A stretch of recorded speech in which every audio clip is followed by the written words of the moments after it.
Hello students.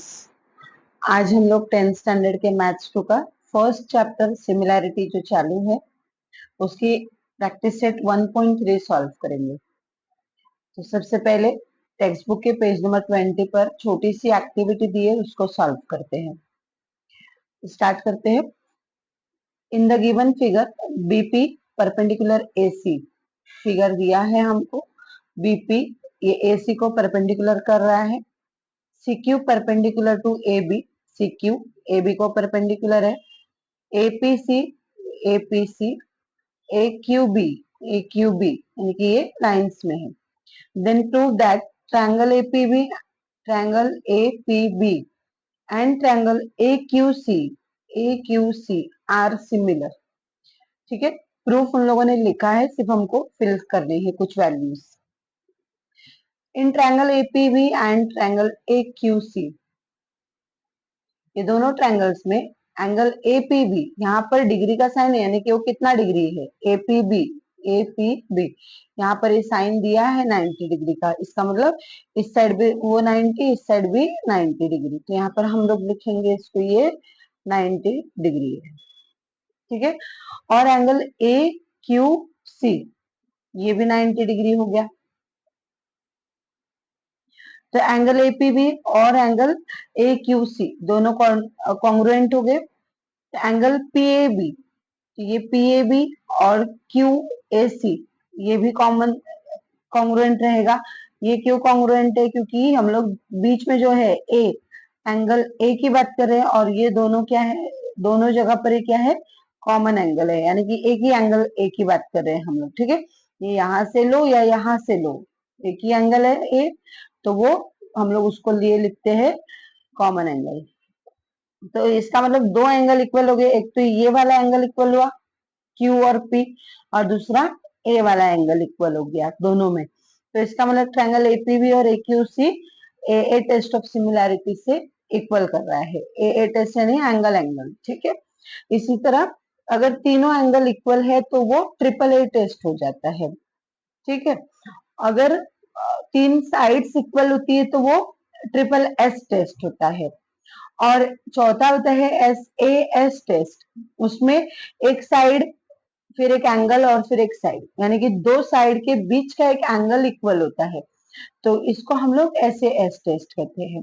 ठीक है, बहुत इजीली ध्यान में रहेगा। दो एंगल्स इक्वल है तो डबल A टेस्ट, तीनों एंगल्स इक्वल है ट्रायंगल के तो ट्रिपल A टेस्ट, और तीनों साइड्स इक्वल है तो ट्रिपल S टेस्ट, और दो साइड के बीच का एक एंगल इक्वल है, वो दो साइड्स और बीच का एक एंगल इक्वल है तो वो SAS टेस्ट होता है। ठीक है, तो इसी चारों हम लोगों को ट्रायंगल्स की जो सिमिलैरिटी है उसके ऊपर हम लोग प्रैक्टिस सेट 1.3 सॉल्व करेंगे। तो चलो यहाँ पे स्टार्ट करते हैं। First sum in the given figure angle ABC, यहाँ पर भी फिगर दिया है, एंगल ABC 75 डिग्री है और एंगल ADC ये भी 75 डिग्री है। State which two triangles are similar and by which test, तो आपको दोनों ट्रायंगल्स सिमिलर है और कौन से टेस्ट से सिमिलर है वो आपको प्रूफ करना है, बताना है। Also write the similarity of this two triangles by a proper 1-to-1 correspondence. ये आपने 8th स्टैंडर्ड में पढ़ा होगा कि 1-to-1 करस्पॉन्डेंस में दोनों ट्रायंगल्स को सिमिलर है कैसे शो करते हैं। अगर नहीं भी याद हो तो यहाँ पर हम लोग लिख लेंगे, देख लेंगे कैसे करते हैं। तो चलो इस सम को हम लोग स्टार्ट करते हैं। सबसे पहले हम लोग क्या करेंगे, दोनों ट्रायंगल्स के नाम लिखेंगे। ठीक है, तो यहाँ पर हम लोगों को एक ट्रायंगल कौन सा दिख रहा है, ये DCE नजर आ रहा है, और एक बड़ा सा ट्रायंगल है जो ABC है। ठीक है, तो इन लोगों को लिख लेते हैं, in triangle DCE and triangle ABC लिख लो, BCA लिख लो, CAB लिख लो, जो भी आपको नाम, इधर आप कोई सा भी नाम दे सकते हैं। लास्ट में जब 1-to-1 करस्पॉन्डेंस लिखना रहेगा तब हमको उसका प्रॉपर नाम देना है। ठीक है, तो ट्रायंगल ये वाला छोटा सा DCE और ये बड़ा वाला ट्रायंगल ABC, इसमें हम लोगों को सबसे पहले क्या नजर आ रहा है कि दो एंगल्स हम लोग को दिए हैं जो 75 डिग्री के हैं। ठीक है। तो हम लोग यहाँ पर इनको पहले बता देंगे कि ये इक्वल है, तो एंगल सी डी ई हो जाएगा इसमें, और ये वाले में सी बी ए या फिर ए बी सी भी लिख सकते हैं आप। ठीक है, मगर मैं क्या करूंगी, जब सी से स्टार्ट किया है सी डी ई को, तो यहाँ पर ए बी सी में भी सी कॉमन है, तो इसलिए मैं सी को लेती हूँ। ठीक है, तो यानी हम सी को ही लेंगे यहाँ पर, जो कॉमन है उसको। तो लिखेंगे यहाँ पर angle C D E, congruent angle C B A. अब आप कहेंगे ये डी और बी ही क्यों बीच में लाए, इसलिए क्योंकि हमारे पास इनका पहले मेजरमेंट दिया है जो कि है 75 डिग्री। ठीक है, तो यहाँ पर हम लोग इसको क्या लिखेंगे, ये दोनों कॉन्ग्रुएंट क्यों है, तो इसलिए क्योंकि ईच मेजर्स 75 डिग्री, इसको ब्रैकेट में डाल। ठीक है, यानी कि दोनों भी एंगल 75 डिग्री के होने की वजह से कॉन्ग्रुएंट हो गए। अभी ये दोनों एंगल कॉमन हो गए इन एक एक ट्रायंगल के। अभी मेरे पास दूसरा एक है कि सी डी ई में सी आ रहा है और एबीसी में भी सी आ रहा है, यानी कि सी कॉमन एंगल हो गया दोनों में, तो हम लोग उसको भी लिख लेंगे कि वो एक कॉमन एंगल है। ठीक है, तो इसके लिए मैं डी से स्टार्ट करती हूँ, अगर तो ये डी सी ई हो जाएगा, तो दूसरा वाला मुझे किससे स्टार्ट करना पड़ेगा, बी से स्टार्ट करना पड़ेगा, क्योंकि डी 75 डिग्री वाले से स्टार्ट किया, तो दूसरा बी भी 75 है उससे ही स्टार्ट करेंगे। ठीक है, तो डी सी ई और बी सी ए लिखेंगे हम लोग, इसको कॉन्ग्रुएंट बता के कॉमन एंगल लिखेंगे। एंगल डी सी ई कॉन्ग्रुएंट एंगल बी सी ए। ठीक है, ये है कॉमन एंगल।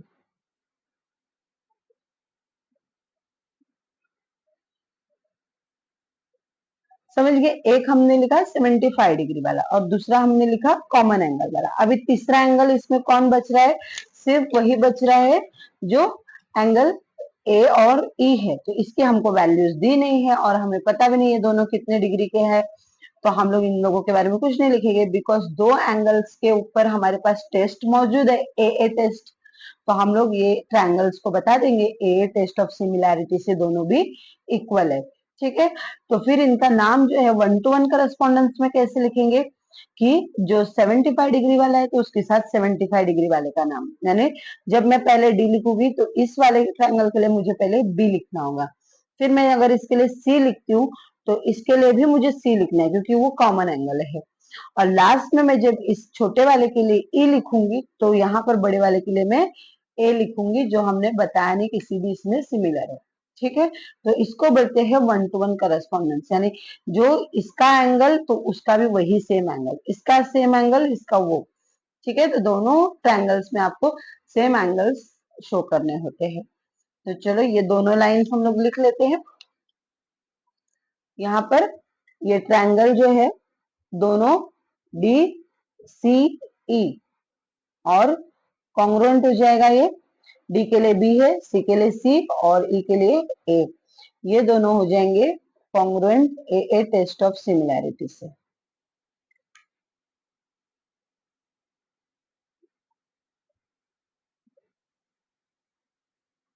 ठीक है, तो यही इसका 1 to 1 करस्पॉन्डेंस भी हो गया, यहाँ पे देयरफॉर का साइन लगा दो, हो गया। ये इतना इजीली ये सम सॉल्व हो गया। अभी सेकेंड सम करते हैं। Are the triangles in the given figure similar, क्या इस फिगर में दोनों जो ट्रायंगल्स दिए ये सिमिलर है, if yes by which test, अगर हाँ तो फिर कौन से टेस्ट से सिमिलर है वो भी बताओ। ठीक है, तो यहाँ पर देखिए हम लोगों को तीनों साइड्स का मेजरमेंट दिया है, इसमें थोड़ी बड़ी साइजेस है और इसमें थोड़ी सी छोटी साइजेस है, तो इनका हम लोग क्या करेंगे, रेशियो निकाल कर देखेंगे कि दोनों का तीनों साइड्स का सेम आ रहा है क्या। अगर तीनों साइड का सेम आता है तो इसका मतलब तीनों साइड्स इक्वल हो गई एक दूसरे के प्रोपोर्शन में, तो इसका मतलब दोनों ट्रायंगल सेम हो जाएंगे। ठीक है, और क्योंकि ये तीनों साइड्स है इसलिए इसका टेस्ट का नाम आएगा एस एस एस। ठीक है, तो चलो पहले देखते हैं हम लोग रेशियो निकालते सही है या नहीं है। तो सबसे बड़ी वाली साइड जो PQ दिया है तो उसके लिए इसकी साइड LM है, तो हम लोग क्या करेंगे PQ का LM के साथ निकालते हैं ratio. PQ upon LM is equal to, PQ 6 है LM 3 है। ठीक है, तो ये 3 से मैं डिवाइड कर दूंगी, 3 वन जा और 3 टू जा, तो ये हो गया 2/1, इसको 1 नंबर दे दो। उसी तरह मैं क्यू आर और नीचे वाली इसका बेस एम एन, इन लोगों का निकालती हूँ ratio, Q R upon M N. ये भी 8 और 4 है, 8/4, सेम मैं 4 से डिवाइड करूंगी, 4 वन जा 4 टू जा, ये भी आ गया 2/1। और थर्ड पी आर है और इसकी एल एन है, तो P R upon L N निकालेंगे, ये हो जाएगा 10/5, सेम 5 वन जा 5 टू जा, ये आ गया 2/1, इसको नंबर दो 3। ठीक है, जब तीनों रेशियोज इक्वल है तो हम लोग क्या करेंगे, इन लोगों को लाइन से लिखेंगे, in triangle P Q R and triangle L M N, ये जो दोनों ट्रायंगल्स हमको दिए हैं इसके अंदर ये रेशियोज इक्वल है, हम लोग लिखेंगे ऐसा, P Q upon L M is equal to Q R upon M N is equal to P R upon L N. यहाँ पर लिख देंगे फ्रॉम 1 2 एंड 3, फ्रॉम 1 2 एंड 3।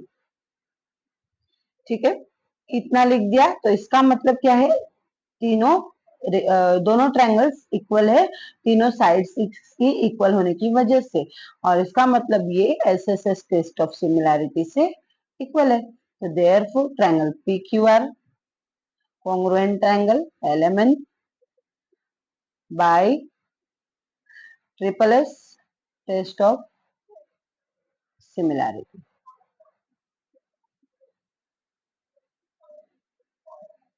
इस तरह ये सेकंड सम भी हमारा हो गया। ठीक है, सिर्फ आपको रेशियो निकालने थे, और अगर रेशियो इक्वल आ रहे तो वो आपने शो कर देना है और ट्रायंगल इक्वल बता देना है। ठीक है, आगे बढ़ते हैं थर्ड सम की तरफ। As shown in the given figure, यहाँ पर दिया है figure, two poles of height 8 metre and 4 metre, दो पोल्स है ये, एक 8 मीटर का और एक 4 मीटर का, are perpendicular to the ground, यानी कि ये क्यू आर और बीसी जो है ग्राउंड है। ठीक है, तो ये पोल्स की हाइट है। If the length of shadow of smaller pole due to sunlight is 6 metre. ठीक है, अगर इस पोल की जो शैडो पड़ रही है, यानी कि परछाई पड़ रही है, वो 6 मीटर आ रही है। ठीक है, तो how long will be the shadow of the bigger pole at the same time, तो उसी वक्त इस वाले बड़े वाले पोल की जो शैडो पड़ेगी वो कितनी दूर पड़ेगी, कितनी लंबी पड़ेगी, यानी कि, तो ये हमको एक्स यहाँ पर दिया है, इस एक्स को ही फाइंड आउट करना है। ठीक है, तो चलो इसको भी स्टार्ट करते हैं हम लोग। पहले हम लोग ये दोनों पोल्स के बारे में लिख लेते हैं, जो हम लोगों को यहाँ पर इन्होंने दिया है। इन्होंने सिर्फ दो पोल्स बोले, लेकिन यहाँ पर दो पोल्स कौन है, पी आर और एसी है, तो लिखते हैं हम लोग P R and AC are two poles perpendicular to the ground।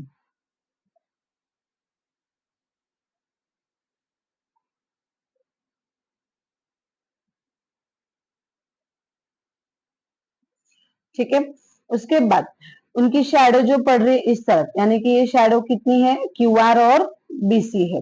ठीक है, क्यू आर एंड बीसी, ये इनकी शैडोज है, तो लिखेंगे are their shadows respectively. Respectively क्यों लिख रहे, यानी कि छोटे वाले की, पहले पी आर वाले की क्यू आर है और एसी वाले की बीसी है, ये लाइन से है, समझने के लिए रिस्पेक्टिवली लिखा जाता है।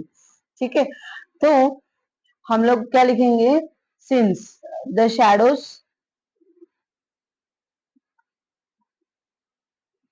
Are cast at the same time, यानी कि एक ही वक्त में बोला है दोनों शैडोज गिनना है। ठीक है, एक शैडो उन्होंने गिनी है जो कि 6 मीटर है, दूसरी शैडो बोलता है गिन के बताओ, तो इसका मतलब क्या है, हम लोगों ने इसको ये पी क्यू और ए बी हम लोगों ने समझ लो ज्वाइन कर लिया है।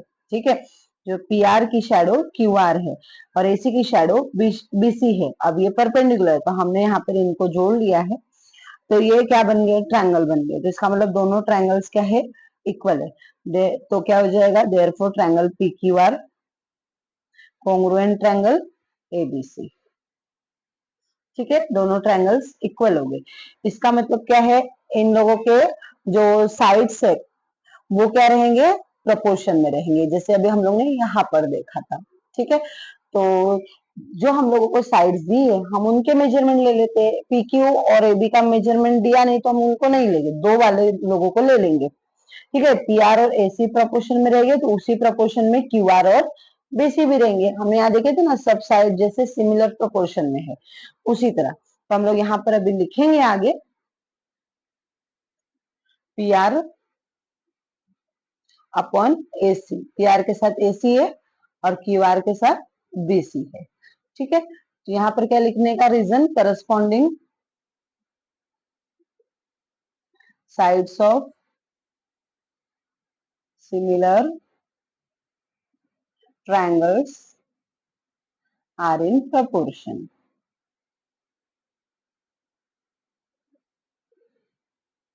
जब हमने सेकंड सम में किया उसी की तरह ये भी है। ठीक है, कि अगर सिमिलर ट्रायंगल्स है तो उनकी करस्पॉन्डिंग साइड्स हमेशा प्रपोर्शन में रहेगी।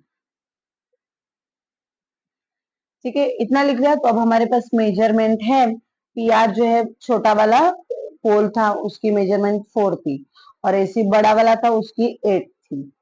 क्यू आर जो है वो छोटे वाले की शैडो 6 थी और बीसी बोला था एक्स फाइंड आउट करो। ठीक है, तो इसको हम लोग क्या करेंगे, क्रॉस मल्टीप्लाई कर लेंगे। 4 into x is equal to 6 into 8। अब ये x is equal to 6 into 8, 4 इधर आके डिवाइडेड हो जाएगा। 4 वन जा 4 टू सा, और ये 6 टू सा 12 हो जाएगा। तो x इज इक्वल टू 12 हो गया। जब x इज इक्वल टू 12 है यानी कि BC का वो मेजरमेंट आ गया। ठीक है, therefore BC is equal to 12 metre. सब मेजरमेंट मीटर में है। ठीक है, तो हम लोग आंसर लिखेंगे, the length of the shadow of the bigger pole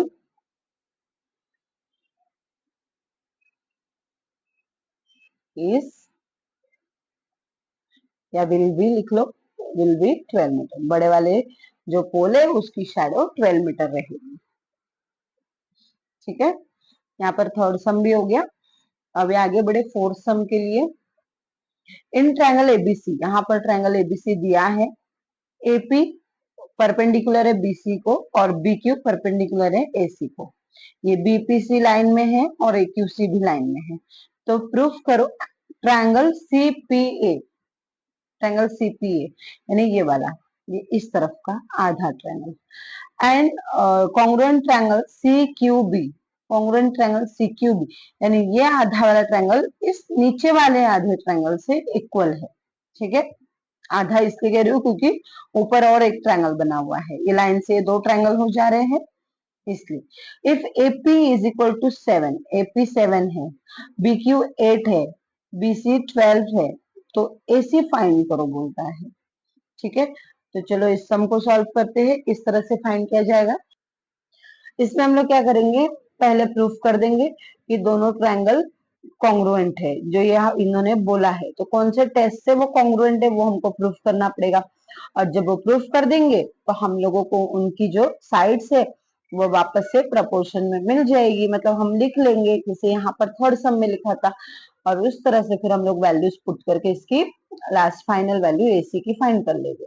ठीक है, तो पहले प्रूफ करते हैं ये ट्रायंगल दोनों भी इक्वल है तो कैसे है।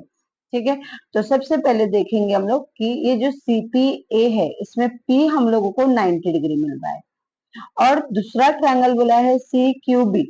ठीक है, इसमें Q हम लोगों को 90 डिग्री मिल रहा है, यानी कि दोनों ट्रायंगल 90 डिग्री के कॉन्ग्रुएंट हो गए। उसके अलावा जो ट्रायंगल है CPA में C आ रहा है और CQB में भी C आ रहा है, यानी कि C जो है वो कॉमन एंगल हो रहा है दोनों में। ठीक है, तो हम लोग इसको कॉमन एंगल बता देंगे।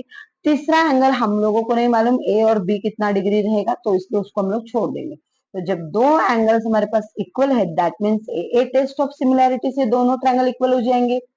ठीक है, फिर हम लोग उनकी साइड्स को प्रोपोर्शन में ले लेंगे। तो चलो स्टार्ट करते हैं। पहले हम लोग ये वाले दोनों को 90 डिग्री वाला मेजरमेंट लिखते हैं। तो चलो पहले लिखेंगे in triangle CPA and triangle CQB। ठीक है, दोनों ट्रायंगल में जो 90 डिग्री है, एंगल सीपीए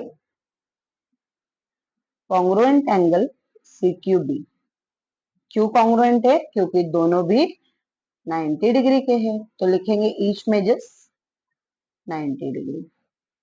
ठीक है, उसके बाद हम लोग एंगल सी को लिखेंगे जो कि कॉमन एंगल है, तो यहाँ पर लिखेंगे सीपीए में ये पी से लिख लेते या ए से लिख लेते। अगर पी से लिखते हैं तो पीसी ए आएगा, तो एंगल पीसीए कॉन्ग्रुएंट एंगल। अब यहाँ पर पी 90 वाला लिया तो इस वाले में मैं क्यू 90 वाला है तो उसको लूंगी। सी की बात कर रहे हैं हम लोग तो सी बीच में आएगा, और इधर ए लिया है तो इस वाले के लिए बी आएगा। ठीक है, तो पीसीए और क्यू सी बी आएगा जो कि इक्वल है, तो क्यू इक्वल है, ये दोनों भी यहाँ पर कॉमन एंगल है, यानी सी एंगल की ही सिर्फ हम लोग बात कर रहे हैं। ठीक है, तो ये दो 90 डिग्री के मेजर हो गए, ये कॉमन एंगल हो गया, तो दोनों ट्रायंगल हमारे 8 से इक्वल हो गए, कॉन्ग्रुएंट हो गए। तो triangle CPA, therefore triangle CPA congruent triangle CQB. A test of similarity लिख लेंगे।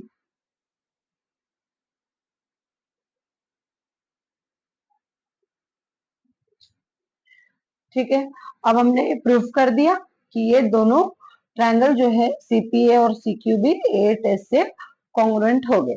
तो इसका मतलब अब इनकी जो साइड्स है वो प्रोपोर्शन में रहेगी। ठीक है, तो हम लोग अगर ये एपी लेते हैं तो इसकी कौन सी आएगी? बीक्यू आएगी। ठीक है, क्योंकि हम लोग 1:1 करस्पॉन्डेंस देखते हैं, पी के लिए क्यू है, सी के लिए सी ही है, तो ए के लिए बी है। तो मैं अगर ए पी की बात करूंगी तो उसके लिए इस ट्रायंगल में कौन सी साइड हो जाएगी? बी क्यू हो जाएगी। ठीक है, therefore A P upon B Q ऐसे आएगा, इज इक्वल टू। और दूसरी अगर साइड में ए सी लेती हूँ तो इसकी दूसरी साइड बी सी आ जाएगी। ठीक है, तो ए सी अपॉन बी सी, क्योंकि ए के लिए बी है और सी जो है वो कॉमन है। हम लोगों को इन्हीं के मेजरमेंट दिए हैं, तो हम लोग कोशिश करेंगे वो वही 4 साइड्स को हम लोग ले ले, बाकी जो तीसरी साइड है उसको हम लोग छोड़ देंगे। तो ये हम लोग क्या लिखेंगे यहाँ पर, जैसे हमने इस वाले में लिखा था सेम इधर भी यही लिखेंगे। ठीक है, तो क्या लिखना है? Corresponding sides of similar triangles are in proportion।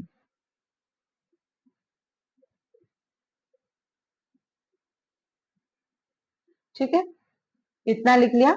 अब वैल्यूज पुट करते हैं। एपी दिया है 7 है, बीक्यू 8 है, एसी फाइंड आउट करनी है, और बीसी 12 है। ठीक है, तो क्रॉस मल्टीप्लाई कर लेते हैं। 7 into 12 is equal to AC into 8। AC यही रहेगा, 8 यहाँ भेजेंगे, डिवाइड हो जाएगा, इज इक्वल टू एसी।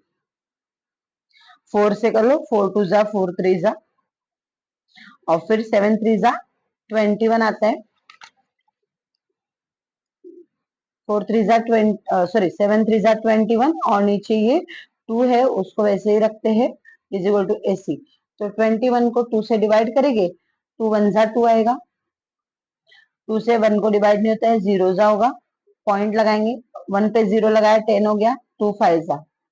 ठीक है, तो ये हो गया 10.5 इक्वल टू एसी। ठीक है, आंसर लिख देंगे, फाइनल आंसर एसी हमारे पास आ गई 10.5। यहाँ पर हमारा फोर्थ सम भी कंप्लीट हो गया। नेक्स्ट सम है fifth, given in trapezium PQRS. ये पीक्यूआरएस ट्रेपेजियम, साइड पीक्यू जो है एस आर को पैरेलल है, A R is equal to 5 AP. A R जो है वो एपी का 5 टाइम्स है। ठीक है, और ए एस जो है, ए एस ये ए क्यू के 5 टाइम्स है। Then proof that S R is equal to 5 P Q. तो ये प्रूफ करो कि एस आर जो है वो इस पी क्यू के 5 टाइम्स है। ठीक है, तो चलो इसको स्टार्ट करते हैं। सेम हम लोग इसको इसी तरह से प्रूफ करेंगे कि हम लोग जो बात हो रही है ये दोनों साइड्स पूरी बात हो रही है, और अभी ये और ये प्रूफ करनी है। तो इसका मतलब दोनों ये जो ट्रायंगल्स बने हैं ऊपर नीचे, इन दोनों को हम लोग को क्या करना पड़ेगा? सिमिलर है बताना पड़ेगा, कॉन्ग्रुएंट। और जब कॉन्ग्रुएंट बताएंगे तो उनके रेशियोज वैसी तरह से जैसे पिछले दो सम में किया वो प्रपोर्शन में बताकर हम लोग ये वैल्यूज पुट करेंगे और इजीली प्रूफ कर देंगे S R is equal to 5 PQ। तो चलो पहले स्टार्ट करते हैं।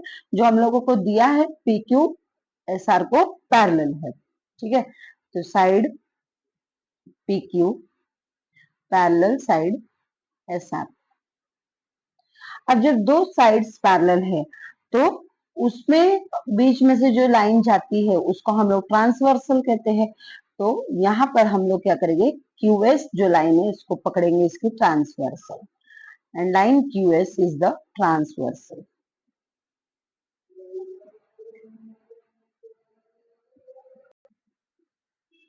ठीक है, जब ये दोनों लाइंस पैरेलल है और ये ट्रांसवर्सल है तो फिर PQS और यहाँ से RSQ ये अल्टरनेट एंगल्स हो जाएगा।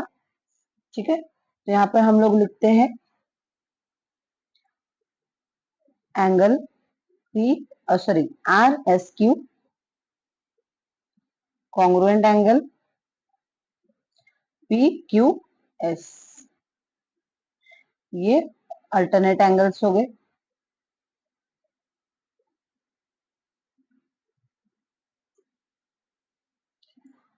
तो जो एंगल PQA है और RSA ये दोनों कॉन्ग्रुएंट हो जाएंगे, PQA और RSA।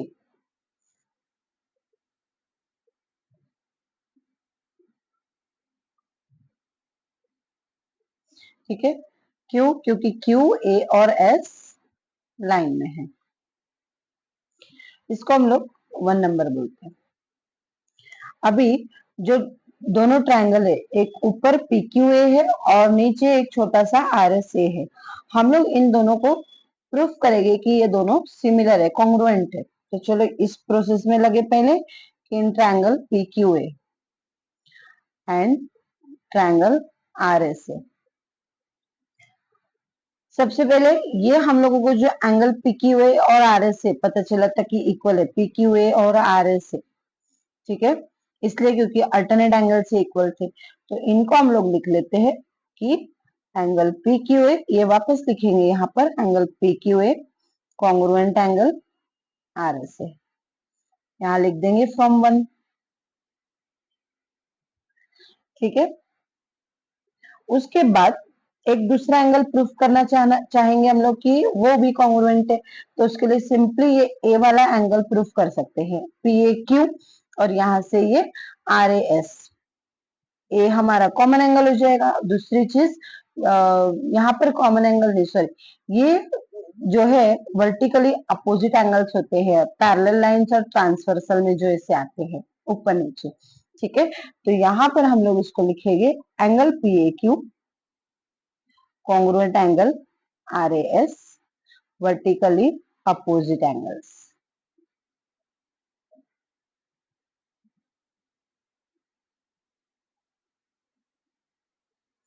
ठीक है, वर्टिकली अपोजिट हो गया, इसका मतलब दो एंगल्स हमने प्रूफ कर दिए, एक तो Q वाला S के साथ और A वाला A के साथ।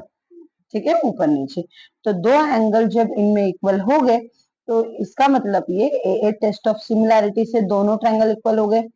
यहाँ पर लिखेंगे triangle PQA congruent triangle RSA, A test of similarity.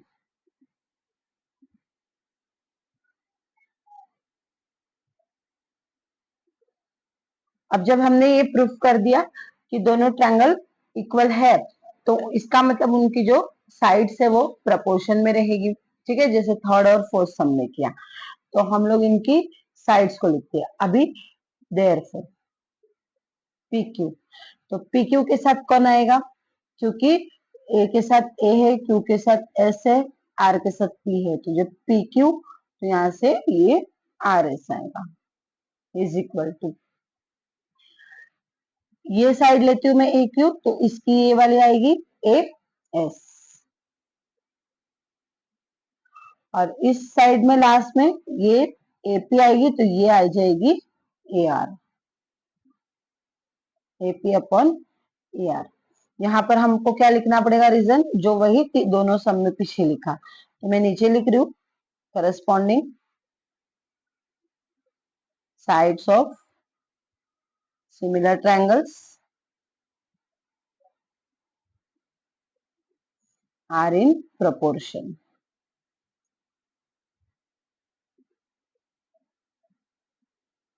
ठीक है, ये लिख दिया और इसको हम लोग सेकेंड नंबर दे देते हैं। अब आगे बढ़ेंगे, इनमें हम लोगों को यहाँ पर कुछ वैल्यूज दी हुई थी। ठीक है, तो हम लोग क्या करेंगे, इनको लिखेंगे A R is equal to 5AP और ये क्या है, गिवन है, इसको नंबर दे देते हैं 3। ठीक है, तो इस 2 में हम लोग इस 3 को सबमिट करते हैं, यानी ए आर की जगह हम लोग 5AP डाल देते हैं। तो substituting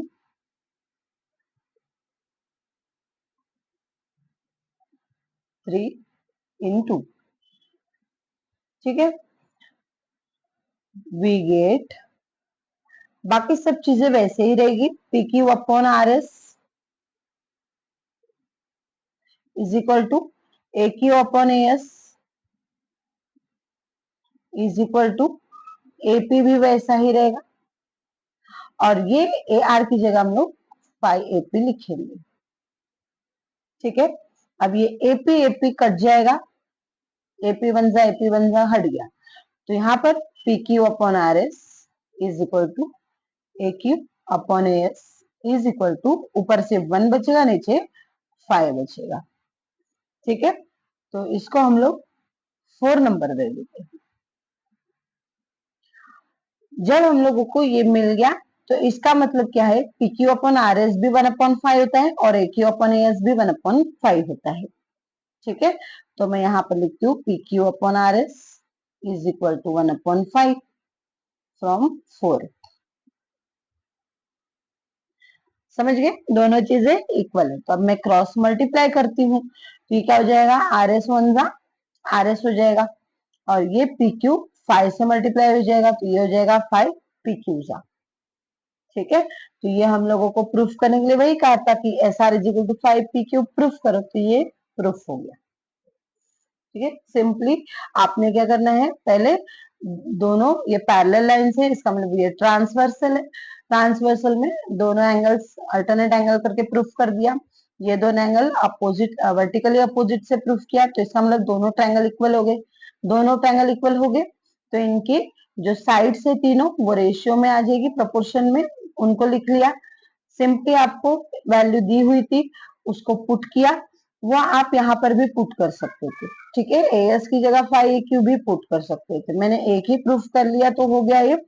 as is equal to 5AQ लिखती तो भी चल जाता था, ये नहीं लिखते तो भी चलता, तो भी ये 1/5 आ जाता, तो PQ अपन RS वैसे भी 1/5 आता।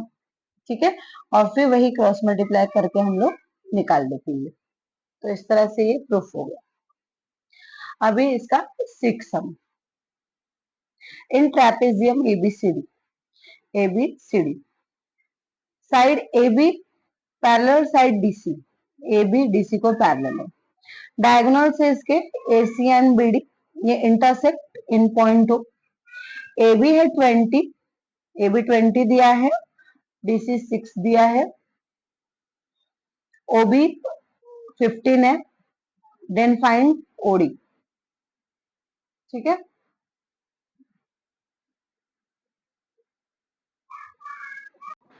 इस सब में हम लोग लिखेंगे पहले कि ए बी जो है वो पैरेलल है CD से, तो जो दो पैरेलल लाइन है तो बट ऑफ विच जो बीच में से लाइन जाती है वो ट्रांसवर्सल होती है, जैसे इस सब में हमने किया था सेम उसी तरह से इसको भी करेंगे। ठीक है, तो लिखते हैं पहले कि साइड ए बी है, पैरेलल साइड DC। ठीक है, और उसके बाद जो लाइन DB है वो उसकी ट्रांसवर्सल हो जाएंगी and line BD is the transversal.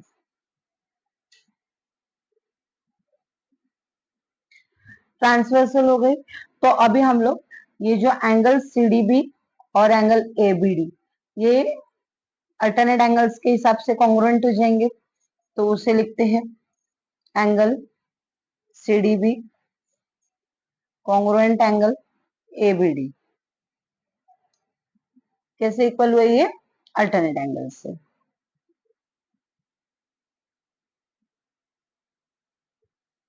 ठीक है, दोनों अल्टरनेट एंगल से इक्वल हो गए, तो इसका मतलब ये जो CDO है और ABO है, ये भी कॉन्ग्रुएंट हो जाएंगे, क्योंकि BOD ये दोनों तीनों लाइन से है। तो हम लोग लिखते हैं यहाँ पर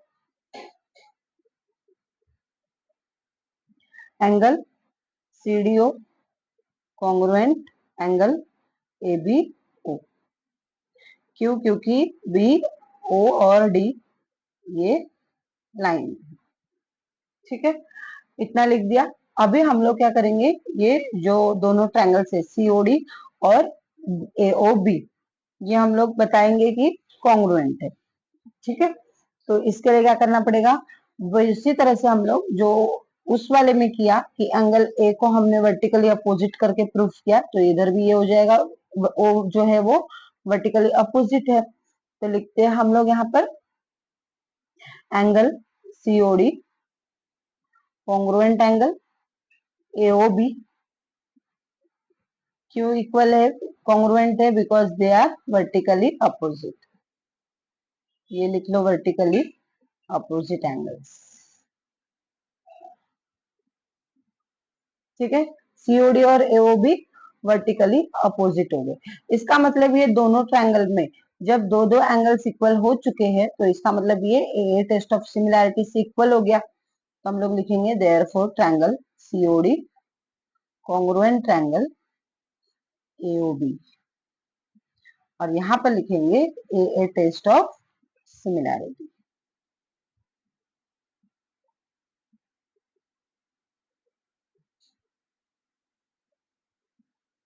ठीक है, ए टेस्ट ऑफ सिमिलैरिटी से दोनों इक्वल हो गए। तो अब जैसे यहाँ पर किया था, करस्पॉन्डिंग साइड्स उससे इक्वल है, तो OD अपॉन OB ले लेंगे। तो इस तरफ से हम लोग DC अपॉन AB ले लेंगे। ठीक है, और ये वाली साइड को नहीं लेंगे क्योंकि इनका मेजरमेंट हमारे पास नहीं है, तो दो साइड भी हम लोग ले सकते हैं, क्योंकि तीनों साइड से कॉन्ग्रुएंट सॉरी रेशियो में रहेगी, तो आप दो साइड को भी बताकर अपना मेजरमेंट कर सकते हैं, इसका कैलकुलेशन। तो चलो हम लोग इन दो साइड्स को लेते हैं, OD OB और CD और AB को। तो हम यहाँ पर लिखेंगे therefore OD upon OB is equal to DC upon AB। देखिए यहाँ पर OD अपॉन OB और ये DC अपॉन AB। ठीक है, तीसरी साइड ये OC और OA को हम लोग छोड़ दे रहे हैं। यहाँ पर रीजन हमको वही लिखना है जो हमने पिछले दो सम्स में लिखे थे कि corresponding sides of similar triangles are congruent in proportion. Corresponding sides of similar triangles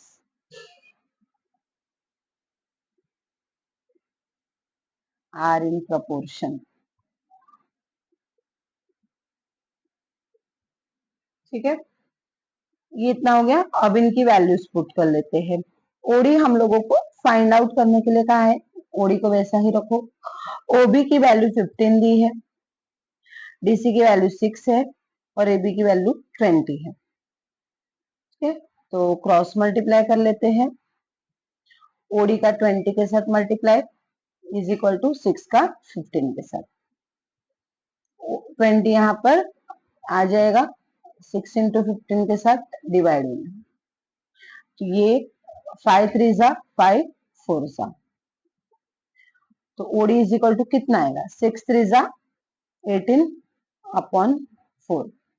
ये कैलकुलेट करेंगे, 4 से डिवाइड करेंगे हम लोग, 4 4 जा 16 होता है। ठीक है, 2 बच रहे हैं, यहाँ पर 0 लगाऊंगी तो पॉइंट लगेगा, 20 हो जाएगा, 4 5 जा 20, तो ओडी इज इक्वल टू 4.5 आ गया। तो आंसर लिख लेंगे हम लोग, ओडी इज इक्वल टू 4.5। ठीक है, इसके बाद सेवेंथ सम है quadrilateral ABCD is a parallelogram. ABCD is a parallelogram. Point E is on side BC. E जो पॉइंट है BC साइड पर है.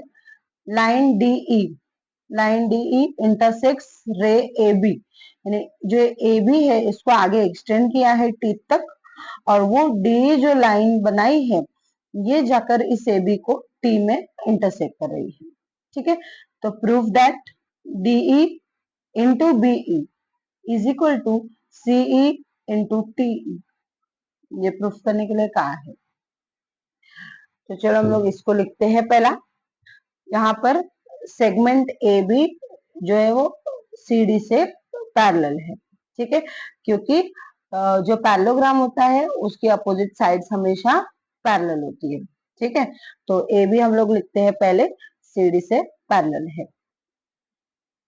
Segment A B parallel to segment CD. Reason दे देंगे. Opposite sides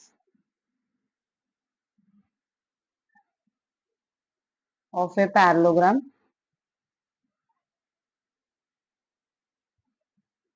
are parallel.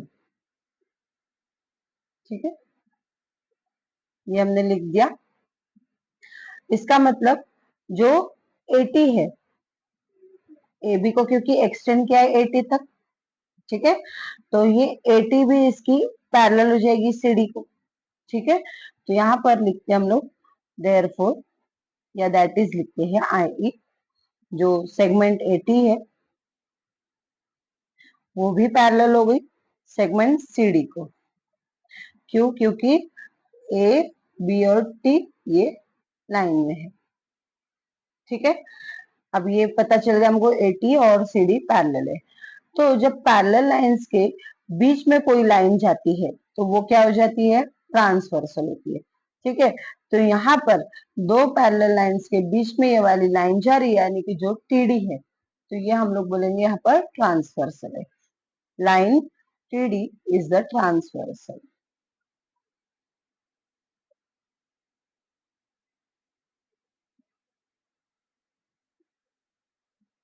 ठीक है, उसके बाद अभी अल्टरनेट एंगल्स हम लोग यहाँ पर दिखाएंगे. ATD, ठीक है, और ATD को यहाँ से CDT, ये अल्टरनेट हो जाएगा, ये इधर से जाएगा और वो उधर से आएगा. तो angle ATD congruent angle CDT, इनको लिखेंगे हम लोग ये लोग अल्टरनेट एंगल से. ठीक है, तो इसका मतलब B, अगर मैं यहां से लेती हूँ BTE और CDE, इनको शॉर्ट कर लेती हूँ. ठीक है, जो A से हमने लिया था उसको हम लोग अभी B से लेंगे. ये BTE भी वही रहेगा, और यहाँ से ये CDT लिया था उसको हम लोग CDE तक भी लिख सकते हैं, तो वो सेम हो जाएगा. तो इसका मतलब देयरफॉर, मतलब that is BTE, angle BTE congruent angle CDE. क्यों? क्योंकि ये ABT भी लाइन में है और वहां से TED भी लाइन में है. तो ABT एंड सॉरी DET. ठीक है, ये इसका रीजन लिखिए. अभी ट्रायंगल BET, ये ट्रायंगल में लेती हूँ BET, और ट्रायंगल ये वाला लेती हूँ CED. ठीक है, ये दोनों. तो इसमें हमारे पास ये E वाला एंगल जो है ये वर्टिकली अपोजिट हो जाएगा. ठीक है, तो मैं दो ट्रायंगल्स लेती हूँ. पहला, in triangle BTE and triangle CDE.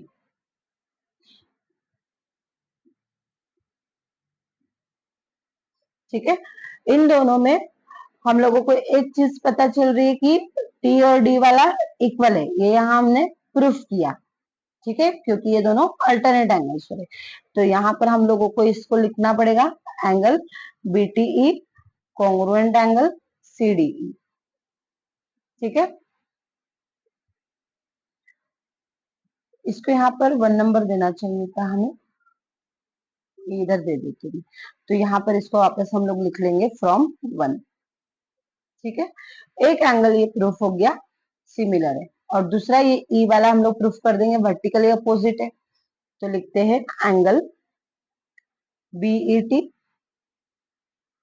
Congruent angle CED, और ये क्या है, वर्टिकली अपोजिट एंगल्स है।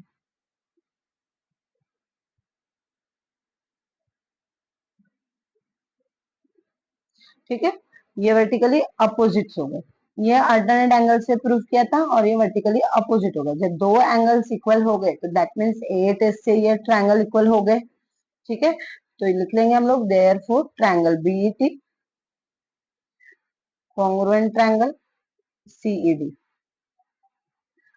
ए टेस्ट ऑफ सिमिलैरिटी से।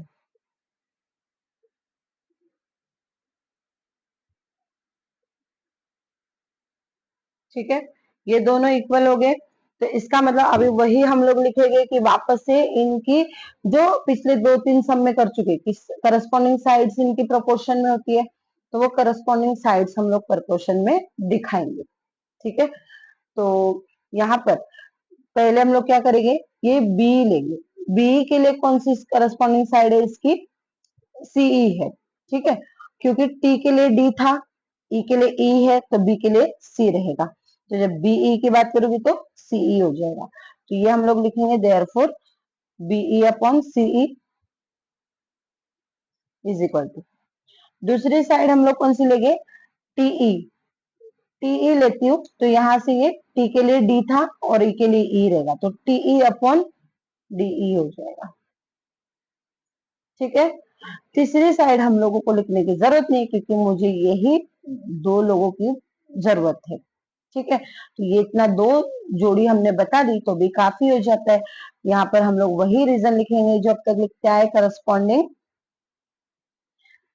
Sides of a similar triangles, ये नहीं आएगा, corresponding sides of similar triangles are in proportion. ठीक है, अब इनको क्रॉस मल्टीप्लाई कर लो, बी को डी से कर लो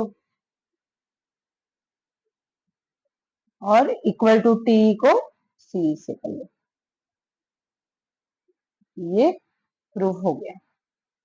ठीक है, इजीली हम लोगों ने क्या किया, ये दो पैरेलल लाइंस को लिया, ये लाइन एक्सटेंड हो रही थी तो उससे भी ये पैरेलल हो गया। ठीक है, उसके बाद अल्टरनेट एंगल्स दो प्रूफ कर दिए, और एक वर्टिकली अपोजिट एंगल्स प्रूफ कर दिए।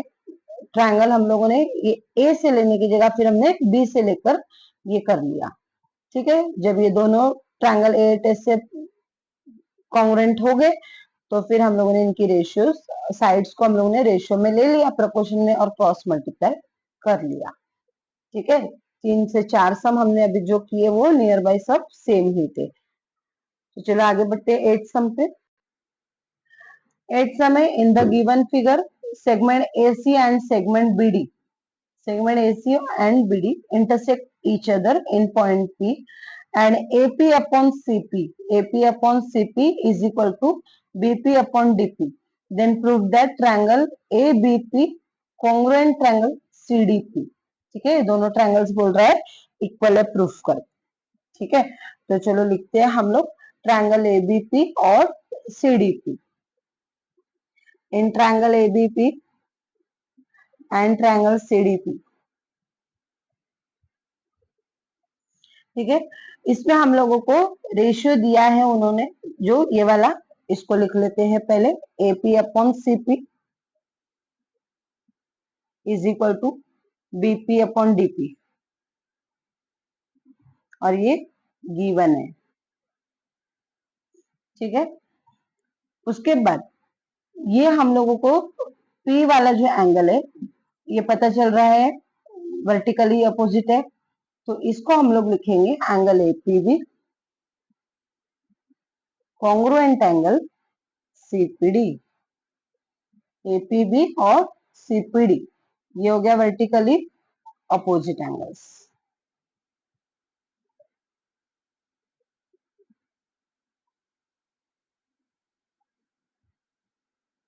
ठीक है, वर्टिकली अपोजिट हो गए।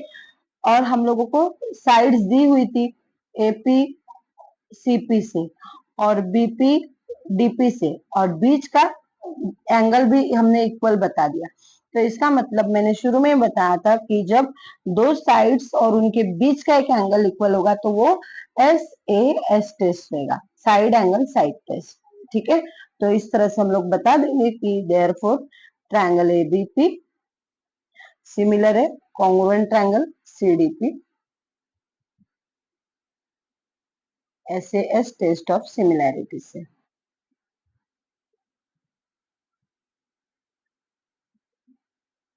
बहुत ही इसका इजी प्रूफ था, सिर्फ आपको क्या करना था, दोनों आपको जो रेशियो दी थी वो लिखनी थी और उसके बाद एक ही एंगल जो आपको बीच का प्रूफ करना था, क्योंकि हमको दो साइड्स प्रोपोर्शन में दी हुई थी। ठीक है, तीसरी साइड नहीं दी थी, तो हम लोगों को दो साइड का कोई एसएस टेस्ट नहीं है, तो एक बीच का एंगल हम लोगों ने इजीली वर्टिकली अपोजिट करके प्रूफ कर दिया, तो एसएस टेस्ट यहाँ पर हो गया। ठीक है, और ये प्रूव हो गया। और लास्ट समय इस एक्सरसाइज का, इन the given figure in triangle ABC point D is on side BC such that angle BAC is equal to angle ADC। ठीक है, यानी कि जो BAC है उतना ही ADC भी है। Prove that CA square is equal to CB into CD। ठीक है, ये प्रूफ करने के लिए बोला है, तो चलो स्टार्ट करते हैं। In triangle ABC and triangle ADC, दो ट्रायंगल है हमारे पास, एक एबीसी और एक ये छोटा वाला लेते हैं हम लोग एडीसी। ठीक है, इनमें एंगल बीएसी और एडीसी यह हम लोगों को इक्वल है, कॉन्ग्रुएंट दिया है, तो इसको ही पहले लिख लेते हैं, angle BAC congruent angle ADC, और ये गिवन है। ठीक है, उसके बाद ए सी बी और डी सी ए अगर मैं लेती हूँ तो ये कॉमन एंगल हो जाएगा, एक सी की ही बात कर रहे हैं हम लोग दोनों में। ठीक है, ए सी बी और डी सी ए, या बी सी ए लो और डी सी ए लो, एक ही बात हुई। ठीक है, तो हम लोग लिखते हैं इसको angle A C B congruent angle D C A, और ये क्या है, इसमें कॉमन एंगल है। लिखते वक्त थोड़ा सा ख्याल करने का, एंगल ए और डी हमने प्रूफ किया है अभी इक्वल ही है, तो ए के साथ डी लिखेंगे। सी की बात कर रहे हैं तो सी को बीच में आएगा, तो बचता कौन है, यहाँ पर बी बचता है और यहाँ पर इसमें ए बच रहा है। ठीक है, तो ये ए सी बी और डी सी ए कॉमन एंगल हो जाएगा। ठीक है, दोनों कॉमन एंगल हो गए, इसका मतलब दो एंगल्स हमने प्रूफ कर दिए इक्वल है। एक तो ये ए का डी से प्रूफ किया और सी का सी से प्रूफ किया। जब दो एंगल प्रूफ हो गए यानी कि ए टेस्ट ऑफ सिमिलैरिटी से ट्रायंगल इक्वल हो गया, तो लिखते हैं हम लोग देयरफॉर ट्रायंगल एबीसी और एडीसी। ठीक है, एबीसी कॉन्ग्रुएंट ट्रायंगल एडीसी, क्यों है ये, कौन से टेस्ट से, ए टेस्ट ऑफ सिमिलैरिटी से।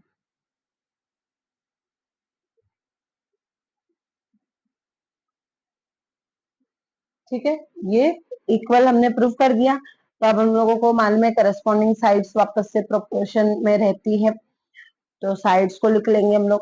यहाँ पर इसकी मैं सी ए लेती हूँ तो इस वाले की सी डी आएगी, क्योंकि सी के साथ सी कॉमन है और ए के साथ डी कॉमन है, कॉन्ग्रुएंट है, तो सी ए अपॉन सी डी करेंगे, सी ए अपॉन सी डी।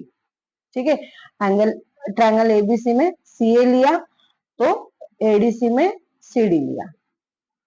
ठीक है, और इक्वल टू दूसरी साइड में सीबी लेती हूँ तो इसकी आएगी साइड सी, सीबी के साथ सीए आएगी इसकी भी, क्योंकि ये इसका बेस हो रहा है।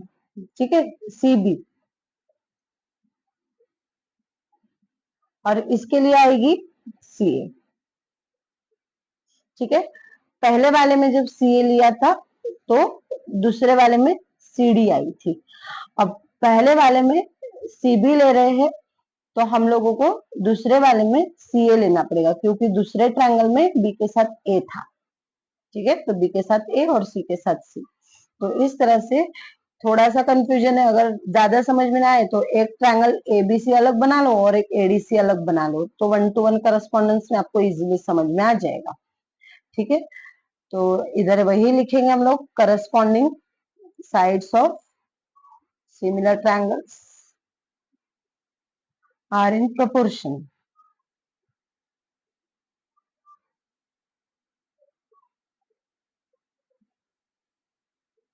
ठीक है, और फिर क्रॉस मल्टीप्लाई कर लो, therefore C A multiply C ए, यानी कि सी ए का स्क्वायर हो जाएगा, और ये सी डी और सी बी का मल्टीप्लाई हो जाएगा।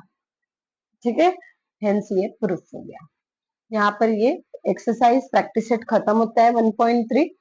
पिछली वीडियोस नहीं देखी है तो वो जाकर देख सकते हैं आप लोग, और वीडियो अच्छी लगे तो लाइक करें, चैनल पर नए तो सब्सक्राइब करें, और अपने फ्रेंड्स के साथ जरूर शेयर करें। Thank you.